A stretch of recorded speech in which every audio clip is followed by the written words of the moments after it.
رضیت باللہ ربا وبالاسلام دینا وبمحمد صلی اللہ علیہ وسلم نبیا ورسولا۔ اللہ اکبر، اللہ اکبر، اللہ اکبر۔ لبیک لبیک لبیک یا رسول اللہ صلی اللہ علیہ وسلم۔ الحمد للہ رب العالمین والصلاة والسلام علی خاتم النبیین سید الرسل و خاتم المعصومین وعلی آلہ واصحابہ اجمعین۔ اما بعد فاعوذ باللہ من الشیطان الرجیم۔ بسم اللہ الرحمن الرحیم۔ فلا وربک لا یؤمنون حتی یحکموک فیما شجر بینہم ثم لا یجدوا فی انفسہم حرجا مما قضیت ویسلموا تسلیما۔ صدق اللہ العظیم وصدق رسولہ النبی الکریم الامین۔ ان اللہ وملائکتہ یصلون علی النبی یا ایہا الذین آمنوا صلوا علیہ وسلموا تسلیما۔ الصلاة والسلام علیکہ یا سیدی یا رسول اللہ وعلی آلک واصحابک یا سیدی یا حبیب اللہ۔ الصلاة والسلام علیکہ یا سیدی یا خاتم النبیین وعلی آلک واصحابک یا سیدی یا خاتم المعصومین۔ مولایا صلی وسلم دائما ابدا علی حبیبک خیر الخلق کلہم، منزہ عن شریک فی محاسنہ فجوہر الحسن فیہ غیر منقاسم۔ محمد تاج رسل اللہ قاطبۃ، محمد صادق الاقوال والکلم، محمد ذکرہ روح لانفسنا، محمد شکرہ فرد علی الامم۔ رب صلی وسلم دائما ابدا علی حبیبک خیر الخلق کلہم۔ خدایا بحق بنی فاطمہ کہ برقول ایماں کنی خاتمہ، اگر دعوتم رد کنی ور قبول، منو دستو دامان آل رسول صلی اللہ علیہ وسلم۔ اللہ تبارک و تعالی جل جلالہ وعم نوالہ واتم برہانہ وعظم شانہ وجل ذکرہ وعز اسمہ کی حمد و ثنا، اور حضور سرور کائنات مفخر موجودات زینت بزم کائنات دستگیر جہاں غم گسار زماں سید سروراں حامی بے کساں قائد المرسلین خاتم النبیین احمد مجتبیٰ جناب محمد مصطفیٰ صلی اللہ علیہ وآلہ واصحابہ وبارک وسلم کے دربار گوہر بار میں ہدیہ درود و سلام عرض کرنے کے بعد السلام علیکم ورحمۃ اللہ وبرکاتہ۔ رب ذوالجلال کے فضل اور توفیق سے آج مرکز صراط مستقیم جامع مسجد رضا مجتبیٰ گوجرانوالا میں اجتماع جمعۃ المبارک کے موقع پر نظام مصطفیٰ صلی اللہ علیہ وسلم کانفرنس میں ہمیں شرکت کی سعادت حاصل ہو رہی ہے۔ میری دعا ہے خالق کائنات جل جلالہ ہماری آج کی یہ حاضری اپنے دربار میں قبول فرمائے۔ پاکستان میں رہتے ہوئے اور اکابرین جن کی جد و جہد سے پاکستان معرض وجود میں آیا، ان سے روحانی رشتے کی بنیاد پر پاکستان کے اندر نظام مصطفیٰ صلی اللہ علیہ وسلم کے نفاذ کی اذان دینا یہ ہمارا ایک فریضہ ہے، قطع نظر اس کے کہ اس پر کتنے اثرات مرتب ہوتے ہیں یا اس اذان کو سن کر کتنے لوگ اس مسجد کی طرف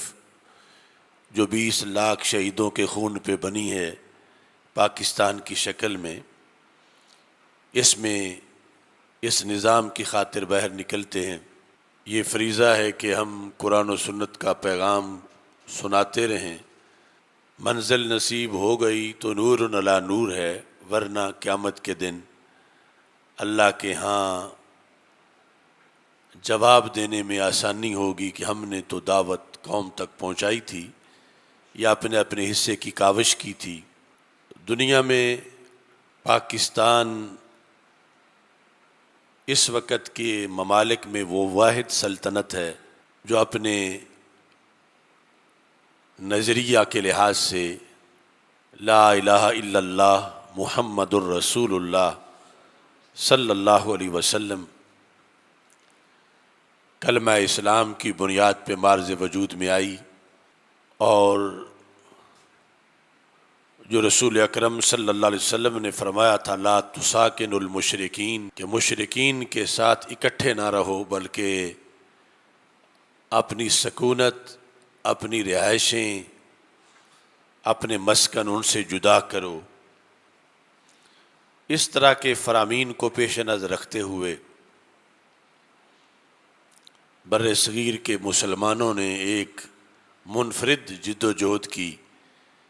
جو کئی صدیوں پر محیط ہے اور جس میں بہت سی قربانیاں دی گئیں، اور اس کے نتیجے میں یہ پاکستان معرض وجود میں آیا جو آج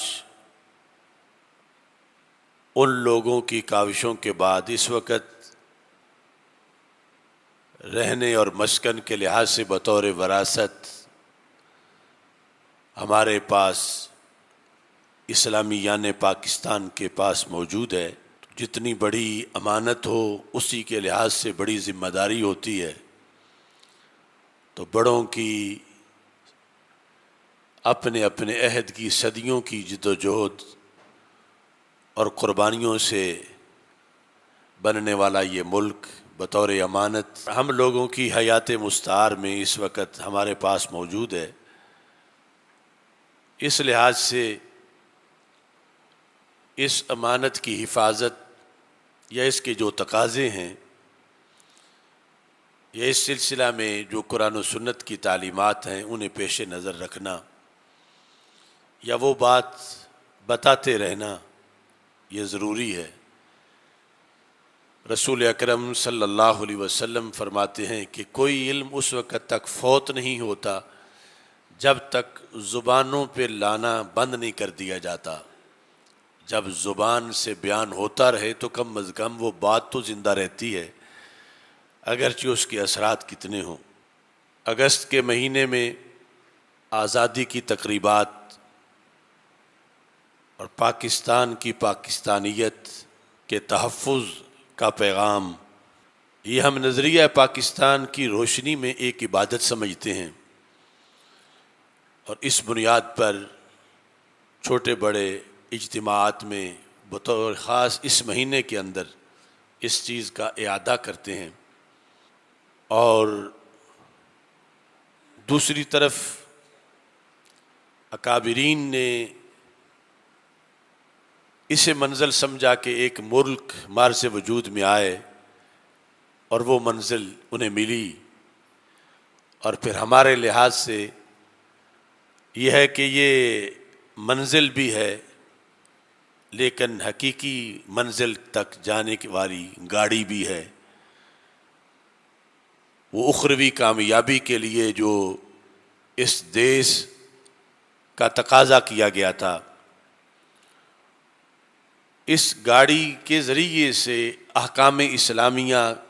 پر عمل کرتے ہوئے ہم کامیاب منزل تک جا سکتے ہیں، لیکن افسوس یہ ہے کہ آج تک اسے یہ آنے جانے والی نام نہاد سیاسی پارٹیوں کے اقتدار میں کوئی ایسا اہل ڈرائیور نہیں ملا جو اس گاڑی کو اس کی منزل کی طرف رواں دواں کرے، اور حقیقی جو منزل ہے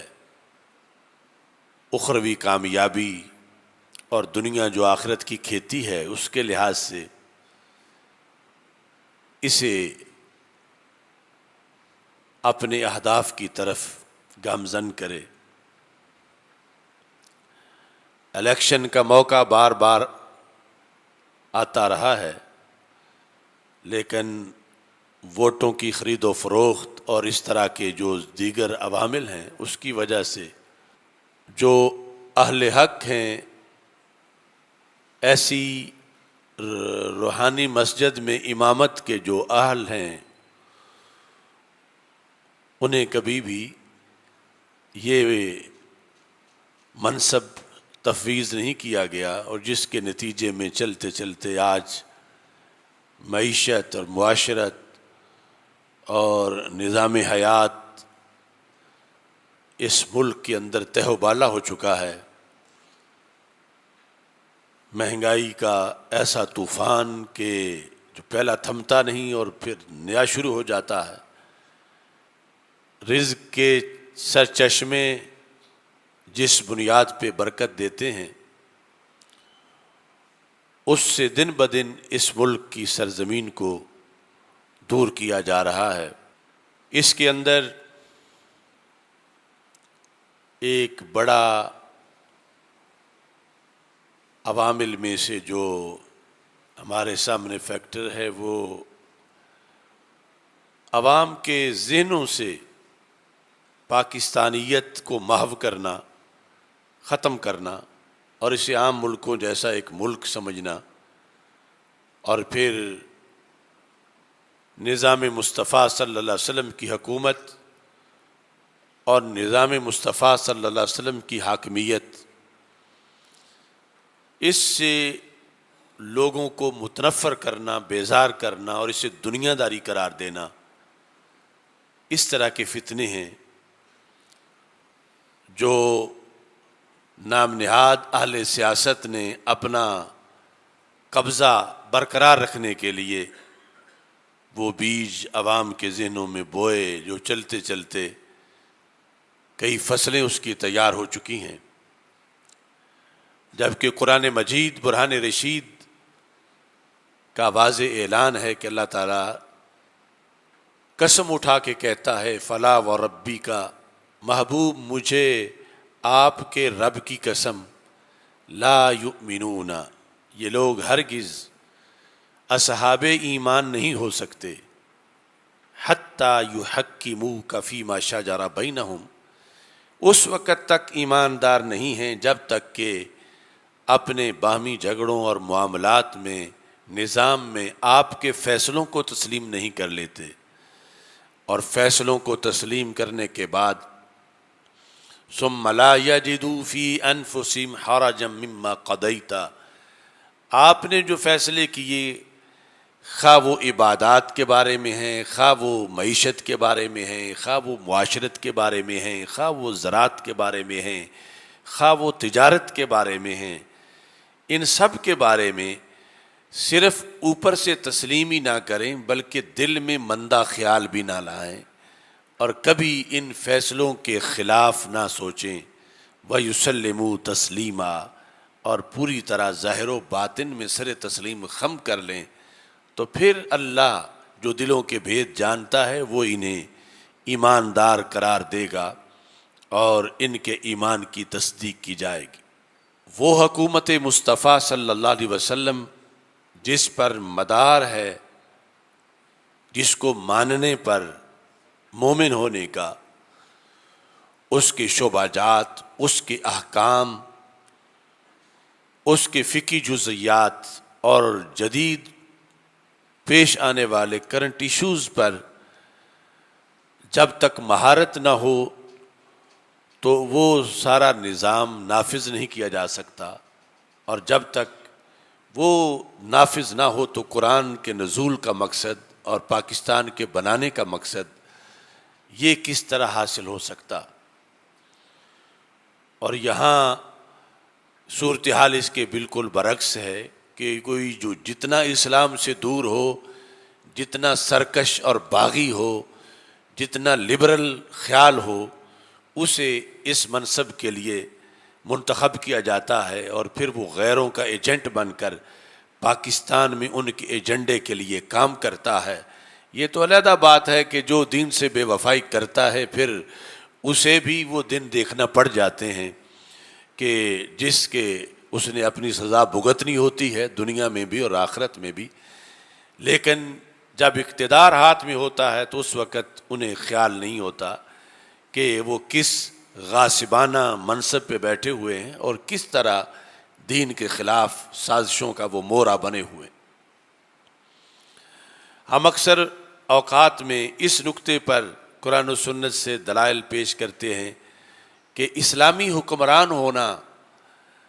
اس کی کتنی بڑی شان ہے، یہ دنیا داری نہیں، یہ دین کا سب سے اہم شعبہ ہے کہ قیامت کے دن جو امام عادل ہے، جس کو حکومت ملی اور اس نے عدل کیا، جو صحیح العقیدہ مسلمان تھا اور زمین پر اس نے ظلم نہیں ہونے دیا، جب رب ذوالجلال انبیاء علیہ السلام کے بعد اپنے قرب کی مقامات دے گا تو امام عادل کو باقی امت میں سر فہرست جگہ عطا فرمائے اور اسے تہجد گزاروں کی تہجد جو محض صوفی تو ہیں لیکن انہوں نے نظام کی خدمت نہیں کی، ان کے مقابلے میں اللہ ان کو کہیں اونچا مرتبہ و مقام عطا فرمائے۔ اس سلسلہ کے اندر ہمارے جو پہلے دلائل ہیں ان میں آج کے موضوع میں کچھ اضافہ کرنا چاہتا ہوں کہ رسول اکرم نور مجسم شفیع معظم صلی اللہ علیہ وسلم سے حضرت عبداللہ بن عباس رضی اللہ تعالی عنہ روایت کرتے ہیں کہ ہمارے آقا صلی اللہ علیہ وسلم فرماتے ہیں من والے یا من امر امتی شیئا،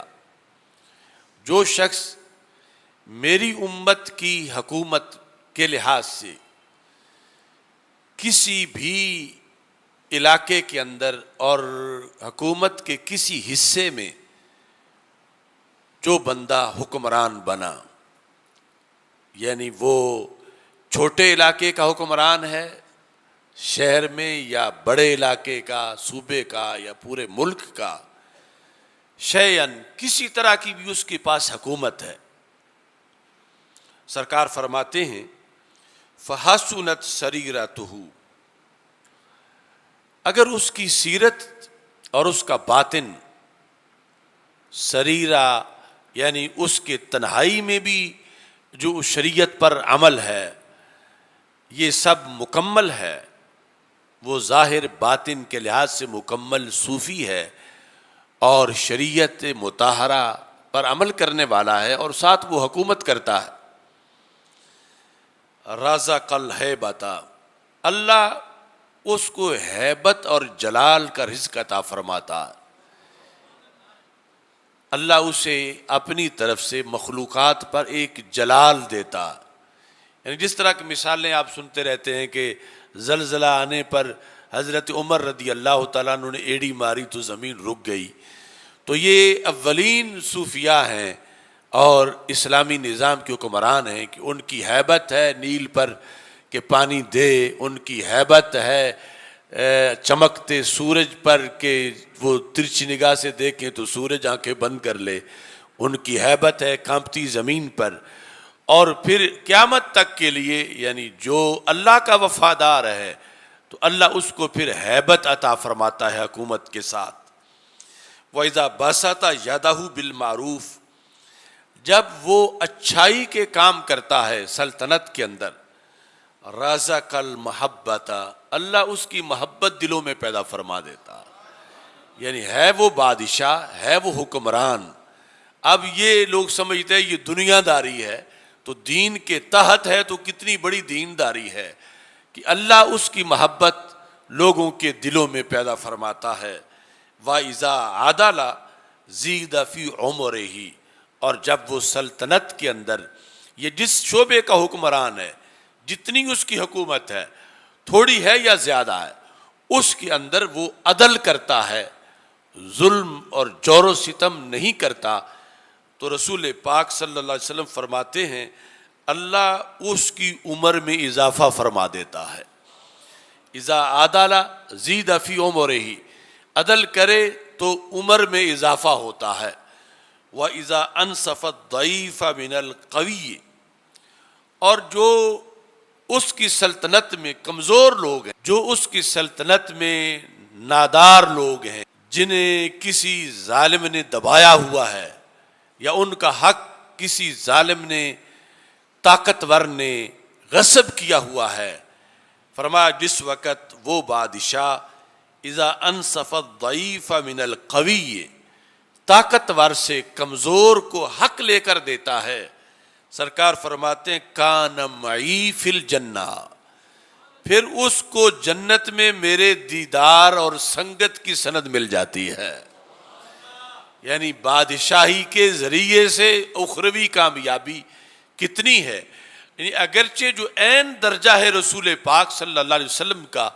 وہ تو اور کسی نبی کا بھی نہیں، کیونکہ جو اولو العزم رسول ہیں ان سے اوپر بھی رسول پاک صلی اللہ علیہ وسلم کا منفرد مقام ہے جنت میں، اور اولو العزم رسول ان کے پیچھے نیچے عام رسول ہیں، پھر انبیاء ہیں، اور پھر نیچے شعبہ جات ہیں۔ لیکن مئی کا مطلب یہ ہے کہ اسے جنت میں میرے دیدار کا موقع دیا جاتا رہے گا اور میری صحبت میں بیٹھنے کا موقع ملتا رہے گا۔ اور یہ سبب کیا بنا کہ وہ دنیا میں بادشاہ تھا لیکن اسلامی حکمران تھا، امیر المومنین خلیفۃ الاسلام تھا، کہ اس نے کام کیا کیا ہے کہ اس نے کمزوروں کو حق لے کر دیا ہے طاقتوروں سے۔ سرکار فرماتے ہیں کان معی فی الجنہ، وہ میرے ساتھ جنت میں ہوگا۔ جب یہ آخری الفاظ رسول پاک صلی اللہ علیہ وسلم نے ارشاد فرمائے تو ساتھ ایک اشارہ بھی کیا۔ وہ اشارہ کیا تھا؟ حضرت عبداللہ بن عباس رضی اللہ تعالی عنہما ارشاد فرماتے ہیں وَأَشَارَ بِإِصْبَعَيْهِ السَّبَابَةَ وَالْوُسْطَى، تو رسول اکرم صلی اللہ علیہ وسلم نے دو انگلیاں سامنے کی، ایک شہادت انگلی اور ایک اس کے ساتھ والی، فرمایا کہ جس طرح یہ دو انگلیاں ہیں اس کو ایسا قرب میرے ساتھ جنت میں مل جائے گا۔ یعنی جب صحبت اور میری مجلس کے مواقع دیے جائیں گے تو اتنا قریب میرے آ بیٹھے گا، اور یہ معیت رب ذوالجلال اس کو دے گا، اور یہ قیامت تک کے لیے موقع ہے ہر اس بندے کے لیے کہ جس کے ہاتھ میں اقتدار آ جائے کسی بھی علاقے کا، کہ جہاں اس کا آرڈر چلتا ہے، جہاں اس کا حکم چلتا ہے، جہاں اس کی بات مانی جاتی ہے، وہ وہاں ظلم نہ ہونے دے اور وہاں پر عدل و انصاف کے تقاضے پورے کرے، اور وہاں قرآن و سنت کے نظام کو، نظام مصطفیٰ صلی اللہ علیہ وسلم کو نافذ کرے۔ اب اس کی وجہ سے جو عام لوگ جو محض نمازی ہیں ان کا بھی بڑا درجہ ہے پرہیزگاروں کا، لیکن اس کو اضافی نمبر ظلم مٹانے کے مل رہے ہیں۔ اس نے جو رعایا کی خدمت کی ہے، اس نے جو نظام عدل نافذ کیا ہے، اس کی بنیاد پر رسول اکرم نور مجسم شفیع معظم صلی اللہ علیہ وسلم ارشاد فرماتے ہیں کہ اللہ اس کو اتنا نوازے گا اور جنت میں اسے بلند و بالا مقام عطا کیا جائے گا۔ دوسری حدیث شریف جو حضرت ابو سعید خدری رضی اللہ تعالیٰ عنہ روایت کرتے ہیں کہ رسول اکرم صلی اللہ علیہ وسلم نے اسی منصب کو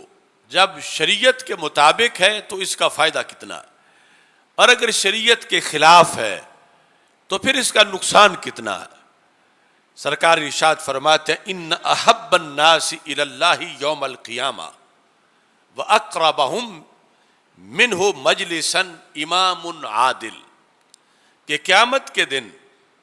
پہلے تو تھا قرب رسول صلی اللہ علیہ وسلم، اور اس میں ہے قرب خداوندی جل جلالہ۔ ان احب الناس الی اللہ یوم القیامہ، قیامت کے دن اللہ کے قریب ان مخصوص بزرگ انبیاء علیہ السلام کی ہستیاں اور جو دیگر شرف صحبت اور اہل بیت اطہار رضی اللہ تعالیٰ عنہم ہیں، ان کے بعد احب الناس الی اللہ یوم القیامہ، قیامت کے دن اللہ کو جو سب سے پسندیدہ ہستیاں ہوں گی اور اقربہم،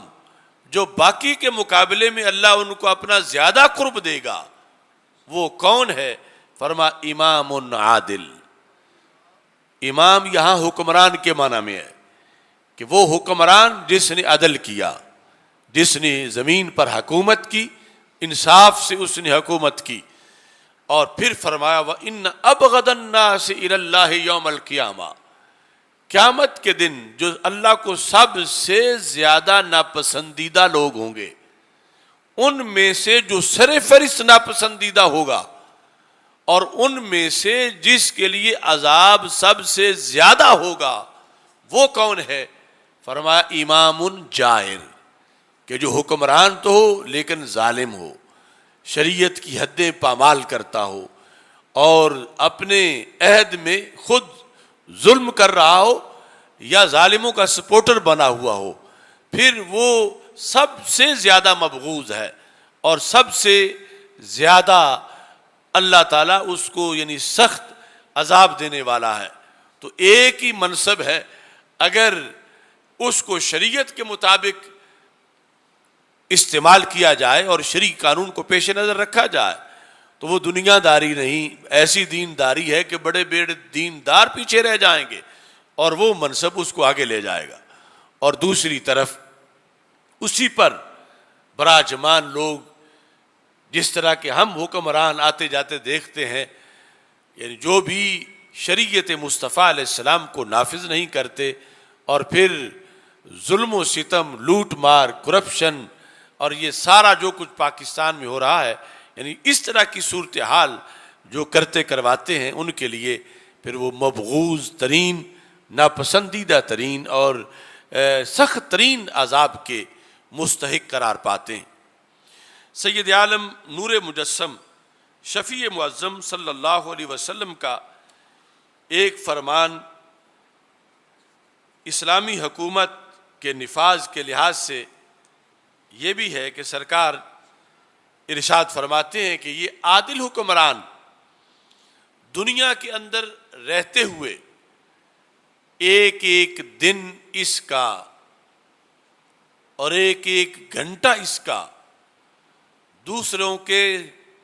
سالوں کی بندگی سے زیادہ بندگی شمار ہوتا ہے، اور جب دنیا سے چلا جاتا ہے تو حضرت معاذ بن جبل رضی اللہ تعالیٰ عنہ کہتے ہیں کہ رسول اکرم صلی اللہ علیہ وسلم نے ارشاد فرمایا یقال للامام العادل، امام عادل کو کہا جاتا ہے، کہاں کہا جاتا ہے؟ فی قبرہ، اس کی قبر میں، یعنی اور کوئی امام عادل تو جا کے قبر سے باہر نہیں آیا، نہ کوئی یہ لیک کر سکتا ہے، لیکن سرکار جو سارا علم رکھتے ہیں، پہلا بھی پچھلا بھی، اور آپ نے یہ خبر دی کہ جو عادل حکمران ہے جب وہ قبر میں پہنچتا ہے تو اللہ تعالیٰ کی طرف سے اسے فرشتے آ کے پیغام دیتے ہیں، ابشر، کہ تیرے لیے بشارتیں ہی بشارتیں ہیں، تیرے لیے خوشخبری ہے، تیرے لیے یہ قبر یہ کوئی قید خانہ نہیں، تو کون ہے؟ بڑے عظیم الفاظ ہیں عادل حکمران کے لیے، وہ کہتے ہیں ابشر فإنک رفیق محمد صلی اللہ علیہ وسلم، کہ تم تو حضرت محمد مصطفیٰ صلی اللہ علیہ وسلم کے رفیق ہو، یعنی سرکار کے صحابی کا جو منصب ہے وہ تو بعد میں کسی کو مل نہیں سکتا، لیکن عادل حکمران تو قیامت تک ہو سکتے ہیں، اور عادل حکمران کو رفیق محمد صلی اللہ علیہ وسلم، یہ خود رسول پاک صلی اللہ علیہ وسلم نے اپنی زبان سے فرمایا کہ فرشتے آ کر قبر میں اس کو خوشخبری دیتے ہیں کہ تیرے لیے یہ گھبراہٹ کی جگہ نہیں، وہ جو بچھوؤں کی اور سانپوں کے کاٹنے کی اور ظلمت کی جگہ ہے وہ ظالم حکمرانوں کے لیے ہے اور ظالموں کے لیے ہے۔ تو نے اس وقت اپنے پیٹ پہ پتھر باندھ کے سہولتیں نہ لے کر عدل و انصاف کر کے کرپشن لوٹ مار سے اپنے آپ کو بچا کے اور انصاف قائم کر کے اپنی حکومت کی ہے، تو تجھے آج یہ تمغہ مل رہا ہے کہ تو رفیق محمد صلی اللہ علیہ وسلم ہے، تیرے لیے یہاں قبر کے اندر ہی جنت کا دروازہ کھول دیا جائے گا اور پھر جنت کی نعمتیں اس کو ملتی ہیں۔ تو یہ کس سٹیج سے اسے یہ شرف ملا کہ وہ مسند حکومت پر تھا، اس کے پاس حکمرانی تھی اور اس نے پھر امانت میں خیانت نہیں کی، اس نے حکمرانی کو دنیا داری نہیں بنایا، اس نے دنیاوی اقتدار کی طرح اس میں مست ہو کر شریعت کی حدوں کو پامال نہیں کیا، بلکہ اس نے دین کی ایک امانت سمجھ کر کہ یہ ایک اللہ کی طرف سے اصل تو حکومت اس کی ہے اور مجھے اللہ کی طرف سے نیابتاً زمین میں، چونکہ حکمران جو شرعی ہو اس کو حدیث میں ذل اللہ کہا گیا کہ وہ اللہ کا سایہ ہے زمین کے اوپر، تو اس بنیاد پر پھر اس کو یہ اعزازات دیے جاتے ہیں۔ اور حضرت سیدہ عائشہ صدیقہ رضی اللہ تعالی عنہا آپ ارشاد فرماتی ہیں کہ رسول اکرم صلی اللہ علیہ وسلم ارشاد فرماتے ہیں جسے اللہ کی طرف سے یہ منصب ملتا ہے، اگر اس کی نیت ٹھیک ہو اور وہ کوشاں ہو کہ میں نے شریعت پر عمل کرنا ہے اور کروانا ہے، تو پھر اللہ تعالیٰ اس کو تنہا نہیں چھوڑتا، اللہ اس کے لیے خود معاون بناتا ہے۔ اور یہاں تک حضرت عائشہ صدیقہ رسول پاک صلی اللہ علیہ وسلم سے روایت کرتی ہیں، سرکار فرماتے ہیں من واللہ اللہ عز وجل من امر المسلمین، اللہ جس کو مسلمانوں کے امور کا والی بنا دے، اللہ جس کے ہاتھ میں اقتدار دے دے، فاراد بہ خیرا، اور اللہ اس سے بہتری کا ارادہ کرے، اس کے باطن کو دیکھ کر اس کے ساتھ اللہ خیر کا ارادہ کرے، تو کیا کرتا ہے جعل لہ وزیر صدق، اللہ اس کو کوئی سچا وزیر دے دیتا ہے، وزیر صدق، صدق کا وزیر دیتا ہے۔ صدق کا جو وزیر ہے وہ بادشاہ کو پھر ڈگمگانے نہیں دیتا، بادشاہ کو راہ راست پہ رکھنے کا وہ کام کرتا ہے۔ یعنی آج جو رسم و رواج کے اندر وزیر ہے وہ تو پارٹنر بن جاتا ہے ظلم میں اور گناہ میں حصہ دار، اور مشترکہ کمپنی ظلم کی بنا لیتے ہیں الا ماشاء اللہ۔ لیکن جو حق پر حکومت کرتا ہے، حضرت عائشہ صدیقہ روایت کرتی ہیں کہ رسول پاک صلی اللہ علیہ وسلم نے ارشاد فرمایا جعل لہ وزیر صدق، اللہ اس کو وزیر صدق دیتا ہے، صدق وزارت۔ وہ کیا کرتا ہے؟ فرمایا فَإِن نَاسِيَ ذَكَّرَهُ، اگر کہیں بھول کر بھی بادشاہ غلطی کرنے لگے تو وہ اس کو یاد کراتا ہے کہ یہ کام اس طرح نہیں، یہ ایسے کرنا ہے، تم بھول گئے ہو، اس طرح شریعت نہیں کہتی، شریعت ایسے کہتی ہے، یہ وزیر اس کو یاد دلاتا ہے۔ اور ساتھ فرمایا کہ وَإِن ذَكَرَ آنَهُ، اگر اسے خود ہی یاد ہو بادشاہ کو اچھا کام تو یہ اس کے لیے معاون بن جاتا ہے، بھول جائے تو یہ اسے یاد کراتا ہے، بھولا ہوا نہ ہو خود وہ کام کرنا چاہتا ہو تو یہ اس کے لیے اسسٹنٹ بنتا ہے، اس کا پورا سپورٹر ہوتا ہے اس کام کے اندر۔ تو اب یہ اللہ کا نظام ہے کہ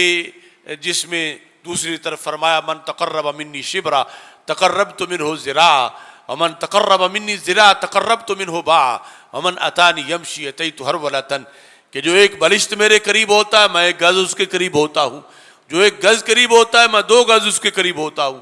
جو پیدل چل کے میری طرف آتا ہے میں اپنی شان کے مطابق دوڑ کے اس کی طرف چلا جاتا ہوں۔ تو مطلب یہ ہے کہ کچھ بھی کرتا ہے تو اللہ اس کے لیے بہت کچھ کرتا ہے۔ تو جب بادشاہ ہو کے نیکی کی طرف مائل ہوتا ہے اور نظام مصطفیٰ صلی اللہ علیہ وسلم نافذ کرنا چاہتا ہے تو پھر رب ذوالجلال اس کو وزیر صدق دیتا ہے اور وہ وزیر صدق اس کے لیے معاون بن جاتا ہے۔ اور اس سے پھر بادشاہ کی جو اسلامی سوچ ہے اس کا بھی امتحان ہوتا ہے کہ جب وزیر صدق اسے یاد کرائے تو پھر اسے اس کا شکر گزار ہونا چاہیے، نہ یہ کہ اسے پکڑ کے قید خانے میں ڈال دے کہ اس نے فلاں کام پر جو مجھے ٹوکا ہے تو اس کا اصل سبب یہ ہے کہ میں اس میں بھول گیا تھا یا میں غلطی پر تھا اور اس نے میری اصلاح کی ہے۔ سید عالم نور مجسم شفیع معظم صلی اللہ علیہ وسلم کا ایک فرمان جو مزید حضرت عائشہ صدیقہ رضی اللہ تعالی عنہا روایت کرتی ہیں۔ اب یہ سارے اسلامی سیاست کے اصول ہیں کہ وزیر کیسا ہو اور حاکم کیسا ہو۔ حضرت عائشہ صدیقہ رضی اللہ تعالیٰ عنہ کہتی ہیں کہ رسول اکرم صلی اللہ علیہ وسلم نے ارشاد فرمایا، ما من احد اعظم اجرا من وزیر صالح ما من الناس احد، لوگوں میں کوئی ایسا نہیں کہ جس کا اجر اس بندے سے بڑا ہو جو کسی حاکم کا وزیر ہے اور نیک بھی ہے۔ یعنی وزیر صالح کا اتنا بڑا اجر ہے چونکہ وہ اس منصب پہ ہے کہ گاڑی صحیح بھی چل سکتی ہے اور پٹڑی سے اتر بھی سکتی ہے۔ تو رسول اکرم صلی اللہ علیہ وسلم نے فرمایا کہ اعظم اجرم من وزیر صالح، جو وزیر صالح ہے، عربی میں پڑھیں گے تو من وزیر صالح، جو وزیر کے صالح ہے، اس وزیر سے بڑا کسی کا اجر نہیں۔ یکون ما امام فیأمرہ بذات اللہ فیطیعہ، کہ وہ امام کے ساتھ ساتھ رہتا ہے، یعنی وہ حکمران کا ساتھی ہے، ساتھ ساتھ رہتا ہے، اس کی نگہبانی کرتا ہے کہ کہیں یہ بھٹک نہ جائے اللہ کی اطاعت سے، اور جب بھٹکنے لگتا ہے تو یہ اس کو سیدھا کرتا ہے، اس کو صائب اور درست مشورہ دیتا ہے۔ تو رب ذوالجلال جن لوگوں کو اجر عظیم دے گا ان میں سر فہرست یہ ہے کہ جس نے اس کو ایسی ہستی کو کہ جو ایک دنیا دار شمار ہوتی ہے بظاہر، لیکن وہ دین کے اتنے نازک مقام پر ہے کہ یہ اس کو صحیح مشورہ دے سکتا ہے۔ عام لوگوں کی تو بات وہ سنتا ہی نہیں، اس کی سنتا ہے، اور اس نے پھر اس کو سچے مشورے دیے ہیں، صحیح طریقے میں گائیڈ کیا ہے، تو اللہ اس وزیر کو بھی اجر عظیم عطا فرماتا ہے۔ مزید حضرت عائشہ صدیقہ رضی اللہ تعالی عنہا ارشاد فرماتی ہیں، اور یہ وہی الفاظ ہیں وزیر صالح کے لیے کہ صالح تب کہلائے گا، اپنا نماز روزہ تو کرتا ہی ہے لیکن اصل جو اس کی ڈیوٹی ہے کہ بادشاہ کی نگرانی کرتا ہے، وہ بھولے تو یہ اس کی نشاندہی کرتا ہے، اس کو صحیح کرتا ہے، اور ویسے نیکی پر اس کے لیے تعاون کرتا رہتا ہے۔ اس کے ساتھ ساتھ رسول اکرم صلی اللہ علیہ وسلم نے اسلامی نظام کے لحاظ سے جو احکام ارشاد فرمائے، اس میں پھر بادشاہ کا سٹیٹس ہے کہ جب وہ اللہ کا وفادار ہے تو اس کا ادب کتنا ہے، اس کا احترام کتنا ہے، پھر اس کے خلاف احتجاج نہیں، پھر اس کو گالی دینا شریعت میں جائز نہیں، اس کو گالی دینے سے پھر سرکار نے منع کیا، یہاں تک کہ حضرت حذیفہ بن یمان رضی اللہ تعالی عنہ روایت کرتے ہیں کہ رسول پاک صلی اللہ علیہ وسلم نے ارشاد فرمایا، لا تسب السلطان، سلطان کو گالی نہ دو، وہی جنہیں پہلے ولی الامر کہا گیا، پہلے جن کو امام عادل کہا گیا، اور یہاں لفظ سلطان کے ساتھ اس کو تعبیر کیا گیا۔ قیامت تک کے لیے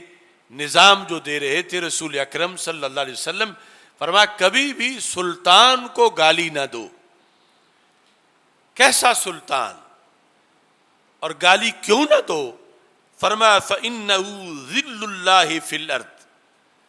چونکہ جو اسلامی سلطان ہے وہ اللہ کا سایہ ہے زمین پر۔ فَإِنَّهُ ذِلُّ اللَّهِ، وہ اللہ کا ذل ہے، ذل سبحانی ہے،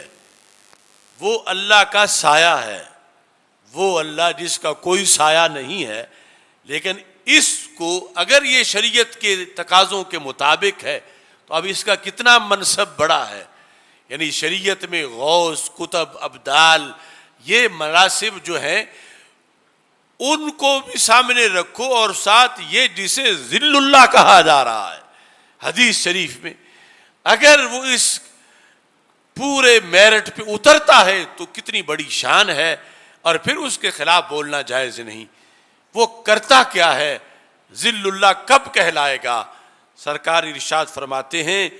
یقیم اللہ الحق بہ، اللہ اس کے ذریعے دنیا میں حق قائم کرتا ہے. چونکہ سرکار آخری نبی ہیں، قیامت تک کوئی اور نبی پیدا نہیں ہو سکتا، اور امت میں خلافت ہے،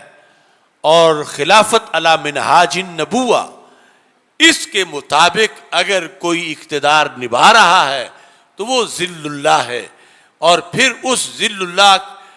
کا کام یہ ہے کہ اللہ اس کے ذریعے حق قائم کرتا ہے، یعنی نظام اسلام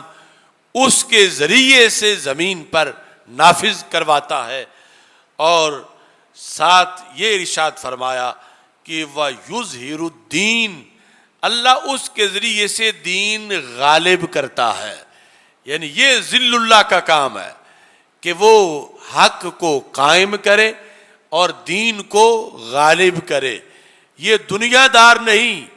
کہ جس سوچ پر آج لوگوں کو لگا دیا گیا کہ اسلامی حکومت یا نظام کی بات نہ کرو کہ یہ تو دنیا داری ہے. دنیا داری جو ہمارے سامنے مروجہ ظالمانہ طریقہ کار ہے وہ ہے، لیکن جس کا شریعت سے ہم سے مطالبہ ہے کہ جن کو اقتدار ملنا چاہیے وہ زندہ لوگوں میں سے کوئی ہو جو کہ دین کو نافذ کرے، اللہ اس کے ذریعے اسلام کو غالب کرے اور اللہ اس کی مدد کرے. تو یہ دنیا دار نہیں، یہ ذل اللہ ہے. اگر یہ کام کر گیا تو اللہ نے اس کو اپنا سایہ قرار دے دیا کہ وہ دین کو قائم کرنے والا ہے اور دین کو غالب کرنے والا ہے. وَبِهِ يَرْفَعُ اللَّهُ الظُّلْمَ، یہ تیسرا کام ہے. سرکار دو عالم صلی اللہ علیہ وسلم فرماتے اس کے ذریعے سے اللہ ظلم کا خاتمہ کرواتا ہے. یعنی ایک تو اللہ کی قدرت ہے، وہ کن کہے تو سب کچھ ہو جائے، کہ جہاں ظلم ہوا سارے بندر بن جائیں، سارے خنزیر بن جائیں، زمین دھنس جائے، آگ آ جائے. یہ پہلی امتوں میں ہوتا رہا، لیکن یہ ہے آخری امت. یہاں مہلت دی جاتی ہے کہ اگر محض ایک گناہ پر فوراً مواخذہ ہو جائے، اگرچہ ایسا ہو بھی سکتا ہے لیکن وہ شاذ و نادر ہے. لیکن جو اللہ کا طریقے جاریہ ہے وہ یہ کہ نیکوں کو حکم ہے امر بالمعروف کرو، نہی عن المنکر کرو. تمہاری اپنی نیکی تب قبول ہوگی جب یہ کام کرو گے ان کے ذریعے سے، اور پھر جس کے پاس اقتدار ہو اس کے ذریعے سے سر فہرست اللہ تعالیٰ ظلم کا خاتمہ کرواتا ہے. اور ساتھ وَيَهْلِكُ الْفَاسِقِينَ، اللہ ظالموں کو ہلاک کرواتا ہے. تو یہ حضرت حذیفہ بن یمان رضی اللہ تعالیٰ عنہ نے جو حدیث روایت کی، تو اس میں ایک طرف اسلامی حکمران کی ڈیوٹیاں ہیں اور دوسری طرف اسلامی حکمران کا ادب و احترام ہے. تو کیا یہ ساری باتیں ہماری شریعت کی باتیں نہیں ہیں؟ کیا یہ سرکار کا فرمان نہیں ہے؟ اور یہ کن لوگوں کے لیے ہیں؟ سننے والے کون ہوں گے اور اس کو سن کر عمل کون کریں گے؟ اگر وہ مغربی جمہوریت اور اس کے اندر یہ پھنسا ہوا جو نظام ہے اسی پر سب نے اکتفا کر کے بیٹھے رہنا ہے اور یہ انہی کا شعبہ ہے وہی کرتے رہیں، تو وہ تو غاصب ہیں، اور جس پر انہوں نے غصب اور قبضہ اور تسلط جمایا ہوا ہے اس چیز کو آزاد کروانا بھی تو اللہ کے بندوں کا کام ہے کہ کم از کم یہ اذان تو دیں، یہ تقریر تو کریں، یہ حدیثیں پڑھ کے تو سنائیں. صدیوں سے یہ جو کتابوں کے پیٹ میں یہ تعلیمات بند ہیں ان کو لوگوں کے سامنے پیش تو کیا جائے، ورنہ کل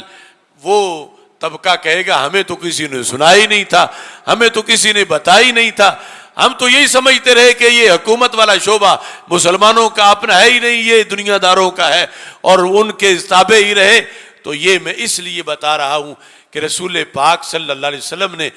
بادشاہ کی ڈیوٹیاں بتائیں، بادشاہ کی شرائط بتائیں کہ بن کیسے سکتا ہے اسلامی حکمران، پھر اس کے آداب تک بتائے، اس کا دنیا میں سٹیٹس اور اس کا قبر میں مرتبہ و مقام اور جنت کے اندر جو اس کو اللہ کا قرب ملنے والا ہے، یہ ساری چیزیں واضح کی. اور یہ واضح کیا کہ جیسے تم غوث اعظم کانفرنس کرتے ہو، داتا گنج بخش اجمیری کانفرنس کرتے ہو، خواجہ غریب نواز کانفرنس کرتے ہو، شان اولیاء کانفرنس کرتے ہو، تو یہ امام عادل کانفرنس بھی کرو. یہ امام عادل کا بھی تو بتاؤ کہ امام عادل اگرچہ جو دنیا سے چلے گئے بڑے بڑے امام عادل تھے، مگر وقت اور شریعت کا تقاضا ہے اس کا زندوں میں ایسے ہونا ضروری ہے کہ جو سطح زمین پر زندہ لوگ ہیں ان میں سے کسی کے کاندھے پر وہ ڈیوٹی آئے گی اور اس کو منتخب کیا جائے گا اور اس کے ذمہ ہوگی کہ اب تم مکلف ہو. جو فوت ہو جائیں وہ تو مکلف ہی نہیں ہیں، اگرچہ ان کا فیضان بڑا ہے، ان کی تجلیات اور ان کے دیے ہوئے تعلیمات اور اسرار و رموز وہ سب کچھ ہے، لیکن آگے دنیا میں جس کو مواخذہ ہوگا، جس کی ڈیوٹی ہے، جس سے پوچھا جائے گا اور جس کو اعزاز اس کا ملے گا اور پھر اس کے لیے درجات ہیں، وہ زندہ لوگوں میں سے، اور اس کا منصب شریعت میں امام عادل کہلاتا ہے. اور امام عادل کے لیے تڑپ ہونی چاہیے دل میں کہ کیوں ہم بغیر امام عادل کے دنیا سے جا رہے ہیں. اور امام عادل ہو تو سرکار فرماتے ہیں انما الامام جنہ، امام عادل اگر ہو تو وہ ڈھال بنتا ہے پوری قوم کی. پھر قوم کو تشویش نہیں، سب تشویش امام کی ہے. جو ڈھال بنے، سامنے ہو، ہر تیر کھائے، لیکن قوم کو تیر نہ لگنے دے. قوم کا کام اس تک پہنچنا تھا، اگر اس کو سب نے مان لیا تو پھر اب اس کی ڈیوٹی ہے راتوں کو جاگنا، اور نیل کے کنارے کوئی بکری کا بچہ بھی مظلوم نہ بنے، پھر اس کی ڈیوٹی ہے. اور یہ شریعت مطہرہ کا وہ پہلا شعبہ ہے کہ جس کے زیر سایہ پھر عبادات ہیں، معاملات ہیں، شریعت طریقت کے شعبہ جات ہیں، تجارت ہے، زراعت ہے، یہ ساری چیزیں اس کے زیر سایہ چلتی ہیں. اور سارے عبادت گزاروں، اب دیکھو کہ ہر صحابی کروڑوں ولیوں سے زیادہ شان والے تھے، لیکن ان میں سب سے زیادہ جو مرتبہ ملا تو انہیں جنہیں نظام کے لیے منتخب کیا گیا، جنہوں نے زمین پر اللہ کا نظام چلایا، وہ خلفائے راشدین، یعنی ان کو پھر علی سبیل ترتیب ان کو فضیلت بخشی گئی کہ وہ صوفی تو حد درجے کے تھے، ولی حد درجے کے تھے، لیکن انہوں نے قرآن کا نظام زمین پہ چلا کے دکھا دیا اور اللہ کے رسول علیہ السلام سے جو سیکھا تھا اس کو پھر آگے نافذ کیا. تو آج بھی اس عہد کے لوگوں میں یعنی وہ سر فہرست شمار ہوگا اگر کوئی نظام چلانے میں سبقت لے جائے اور نظام نافذ کرنے میں اللہ کا دین، اللہ کا قرآن جو مسجد کے الماریوں میں بند ہے، اس کو روئے زمین پر نافذ کرنے کی جسے سعادت ملے، وہ پھر اس عہد کے لوگوں میں سر فہرست ہوگا، کیونکہ اللہ نے اسے چنا کہ دین کو اس کے ذریعے غالب کرے اور دین اس کے ذریعے سے عام ہو، رائج ہو، اور پھر ظلم کا خاتمہ ہو اور عدل و انصاف کی ہر طرف حکمرانی ہو جائے. سید عالم نور مجسم شفیع معظم صلی اللہ علیہ وسلم کا فرمان، حضرت محمد بن کعب قرظی کہتے ہیں کہ حضرت عمر بن عبدالعزیز رضی اللہ تعالی عنہ جو عملاً حکمران رہے اور جنہیں خلیفہ راشد شمار کیا جاتا ہے، حضرت عمر بن عبدالعزیز نے محمد بن کعب قرظی سے کہا، عدل کے لحاظ سے زیادہ مشہور ہیں عمر بن عبدالعزیز، تو محمد بن کعب قرظی سے کہا کہ مجھے بتاؤ عدل کیا ہوتا ہے. صف لی العدلہ، میرے سامنے عدل کی ڈیفینیشن کرو، عدل کیا ہوتا ہے، تاکہ میں عدل تو کرتا ہوں، میرے اندر کوئی کمی ہے تو میں اس کے ذریعے سے اپنی مزید اصلاح کروں. عدل بتاؤ کیا ہوتا ہے. تو وہ کہتے ہیں محمد بن کعب قل تو بخ بخ، میں نے کہا واہ واہ کتنا اچھا آپ نے مجھ سے سوال کیا، تو میں ابھی آپ کو عدل کی تعریف بتاتا ہوں. سالت عن امر جسیم، بڑے امپارٹنٹ پہلو پر آپ نے مجھ سے پوچھا عدل کیا ہوتا ہے. دیکھو کتنے اہل علم تھے، اور یہ موضوعات اسلامی سیاست کے حوالے سے، جو اسلامی سیاست ہے، بڑے جامع الفاظ انہوں نے بولے. کہنے لگے کن لصغیر الناس ابا ولکبیرہم ابنا وللمثل منہم اخا وللنساء کذالک. کہنے لگے عدل یہ ہے کہ جو بھی رعایا میں آپ سے چھوٹے ہیں آپ ان کے ابا جی بن جائیں. کن لصغیر الناس ابا، انہیں یوں محسوس ہو کہ یہ خلیفہ نہیں، یہ تو ہمارے والد محترم کی طرح شفیق ہیں. کن لصغیر الناس ابا، چھوٹے لوگوں کے لیے، یعنی چھوٹی عمر کے جو آپ سے ہیں ان کے لیے مثل باپ بن جاؤ. والے کبیرہم ابنا، اور جو آپ سے عمر میں بڑے ہیں ان کے لیے بیٹے کی طرح بن جاؤ، کہ وہ بوڑھے بابے سلطنت کے اندر ان کے لیے آپ بیٹے کی طرح ان کی اطاعت، ان کی فرما برداری، ان کا ادب، ان کا احترام. اور پھر فرمایا جو آپ کے ہم عمر ہیں وللمثل منہم اخا، ان کے آپ بھائی بن جاؤ. اور وللنساء کذالک، ایسے ہی عورتوں میں جو چھوٹی عمر کی ہے انہیں بیٹیاں بنا لو، اور جو بڑی عمر کے ہیں ان کا بیٹا بن جاؤ. جو خواتین بڑی عمر کی ہیں اور جو ہم عمر ہیں ان کو بہنیں بنا لو. وَعَاقِبِ النَّاسَ بِقَدْرِ ذُنُوبِهِمْ عَلَى قَدْرِ أَجْسَامِهِمْ. اسلام میں سزا کا نظام ہے، سزا دینی پڑتی ہے، نظام تب چلتا ہے، لیکن عاقب الناس بقدر ذنوبہم. ایک تو یہ سامنے رکھو کہ گناہ کس لیول کا ہے، اس جرم کو پیش نظر رکھ کے تو سزا دو. چھوٹے جرم پر زیادہ سزا نہ دو، اور ساتھ علی قدر اجسامہم، جس نے وہ جرم کیا اس کا جسم بھی دیکھو کہ اس کی صحت کیسی ہے.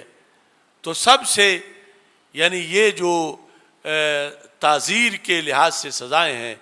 ان کو پیش نظر اس میں اس چیز کو رکھو. یہ جامع نظام بیان کیا محمد بن کعب قرظی نے حضرت عمر بن عبدالعزیز رضی اللہ تعالی عنہ کے لحاظ سے. یہ جو کچھ میں نے مسند مرفوع احادیث سے اس آخری بات سے پہلے بیان کیا، اور اس میں جو کچھ ذکر ہوا یہ ہمارے لیے، ہمارے حکمرانوں کے لیے، اور امام عادل ہو کہ جس کے زیر سایہ زمین پہ نظام چلے اس کی تڑپ رکھنے والوں کے لیے یہ ایک بہت بڑا ذخیرہ ہے اور مینارہ نور ہے. آج اس موقع پر ساتھ یہ بات بھی ایڈ کرنا چاہتا ہوں، کیونکہ جب نظام عدل نہیں ہوتا تو ظلم ہوتا ہے، اور ان مظالم میں بڑا ظلم اعتقادی ظلم ہے. اعتقادی ظلم کہیں معاذ اللہ شرک کی شکل میں کیا جاتا ہے، کہیں توہین رسالت کی شکل میں، کہیں توہین صحابہ رضی اللہ تعالیٰ عنہ کی شکل میں، کہیں توہین اہل بیت رضی اللہ تعالیٰ عنہ کی شکل میں، کہیں توہین قرآن کی شکل میں. ان سب کا خاتمہ ضروری ہے. اور یہ جو مختلف سازشیں ملک میں مختلف سانحات اور واقعات کی شکل میں ہوتی ہیں، اداروں کا یہ کام ہے کہ ایسے سانحات سے ملک کو بچایا جائے. اور پھر جو دشمن ممالک کی ایجنسیاں پاکستان کے اندر آگ بھڑکاتی ہیں ان سب پر گہری نظر رکھی جائے. آپ جانتے ہیں کہ ہم سال ہا سال سے تحفظ ناموس اہل بیت و صحابہ و امہات المومنین رضی اللہ تعالی عنہم کے قانون کے لحاظ سے کوشش کر رہے ہیں، اور وہ قانون قومی اسمبلی سے پاس ہوا، پھر سینٹ سے پاس ہوا. اب اس کے خلاف پھر وہ لوگ جو توہین مقدسات کے بغیر رہ نہیں سکتے، وہ چیخ چلا رہے ہیں.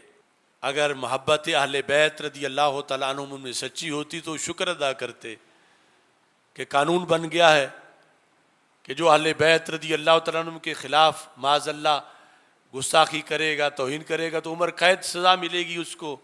لیکن انہوں نے جو توہین صحابہ کا دھندا کرنا ہوتا ہے دن رات، اس کی وجہ سے انہیں نیند نہیں آ رہی. ہم اہل سنت چونکہ اہل بیت اطہار رضی اللہ تعالیٰ عنہ کے احترام کو بھی اپنا ایمان سمجھتے ہیں، اور صحابہ کرام رضی اللہ تعالیٰ عنہ کے احترام کو بھی اپنا ایمان سمجھتے ہیں. اور اس بل کے مندرجات سے اہل سنت کا حق پھر ثابت ہو رہا ہے کہ اگر اہل سنت میں کہیں کھوٹ ہوتی کسی لحاظ سے تو یہ بھی چیختے چلاتے کہ یہ کیوں سزائے موت دی جا رہی ہے، یہ کیوں عمر قید دی جا رہی ہے، یہ کیوں سزا مل رہی ہے. لیکن جن کا مذہب توہین ہے اور معاذ اللہ دن رات تبرئے کرتے ہیں، انہیں اس پر بہت زیادہ احتجاج سوجا ہے. اور اسی سلسلہ میں یہ حال ہی میں اسلام آباد میں ان کا ایک اجتماع منعقد ہوا ہے. میں اس اجتماع کو، اس کی صرف ایک تقریر جو تھوڑی سی میں نے رستے میں سنی ہے، حکام بالا اور بالخصوص جو آرمی چیف ہیں سید محمد عاصم منیر صاحب،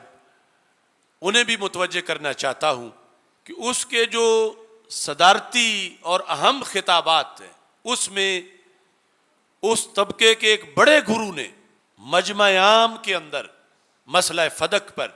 حضرت سیدنا صدیق اکبر رضی اللہ تعالی عنہ کے خلاف معاذ اللہ حد درجے کے گستاخانہ کلمات بولے، اور پھر اس نے علل اعلان جتنا بھی دن رات ان کا گستاخیوں کا سلسلہ ہے اس کو حقائق کہا ہے، اور کہا یہ حقائق ہم بیان کریں گے تو پھر کیوں عمر قید ہمیں ملے گی، ہم تو حقائق بیان کریں گے. یعنی توہین صحابہ حضرت صدیق اکبر رضی اللہ تعالیٰ عنہ سے لے کر سب کی، اس کو انہوں نے حقائق کہہ کر بکواس کیا ہے. اور پھر ساتھ اس سلسلہ کے اندر اہل سنت و جماعت کو دھمکیاں دی ہیں، اور خصوصی طور پر آرمی چیف سے یہ مطالبہ کیا ہے کہ یہ بل واپس لیا جائے. تو میں بھی آرمی چیف کو